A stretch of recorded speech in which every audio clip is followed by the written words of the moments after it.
എറണാകുളത്ത് പോലീസ് സ്റ്റേഷനിൽ യുവതിക്ക് മർദ്ദനമേറ്റ സംഭവത്തിൽ മുഖ്യമന്ത്രിയുടെ ഇടപെടൽ. നോർത്ത് സിഐ ആയിരുന്ന പ്രതാപചന്ദ്രനെതിരെ കർശന നടപടിയെടുക്കാൻ ഡിജിപിക്ക് മുഖ്യമന്ത്രി നിർദ്ദേശം നൽകി.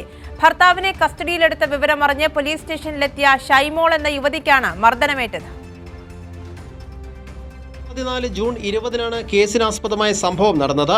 കൊച്ചി സ്വദേശിയായ ഷൈമോൾ എന്ന യുവതിക്ക് നേരെയായിരുന്നു എറണാകുളം നോർത്ത് പോലീസ് സ്റ്റേഷനിൽ ക്രൂരമർദ്ദനം. സംഭവത്തിന്റെ CCTV ദൃശ്യങ്ങൾ പുറത്തു വന്നിട്ടുണ്ട്. അന്നത്തെ നോർത്ത് SHO ആയിരുന്ന പ്രതാപചന്ദ്രൻ യുവതിയെ പിടിച്ചു തള്ളുന്നതും മുഖത്തടിക്കുന്നതും CCTV ദൃശ്യങ്ങളിൽ വ്യക്തമാണ്. മഫ്തിയിലായിരുന്ന പോലീസ് ഉദ്യോഗസ്ഥർ പൊതുസ്ഥലത്ത് വെച്ച് രണ്ടുപേരെ മർദ്ദിക്കുന്നത് ഷൈമോളുടെ ഭർത്താവ് മൊബൈൽ ഫോണിൽ പകർത്തിയിരുന്നു. ഇത് കണ്ട പോലീസ് ഉദ്യോഗസ്ഥർ ഭർത്താവിനെ കസ്റ്റഡിയിലെടുത്ത് സ്റ്റേഷനിലേക്ക് കൊണ്ടുവന്നു. ഗർഭിണിയായിരുന്ന ഷൈമോൾ സംഭവം അറിഞ്ഞ് സ്റ്റേഷനിലെത്തി.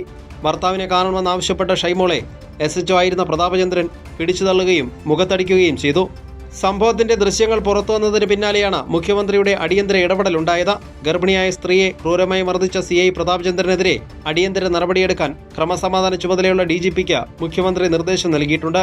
CCTV ദൃശ്യങ്ങൾക്കായി 1 വർഷത്തോളം ഷൈമോൾ പോരാട്ടം നടത്തിയിരുന്നു. ഒടുവിൽ ഹൈക്കോടതി ഇടപെടലിനെ തുടർന്നാണ് ദൃശ്യങ്ങൾ ലഭ്യമായത്.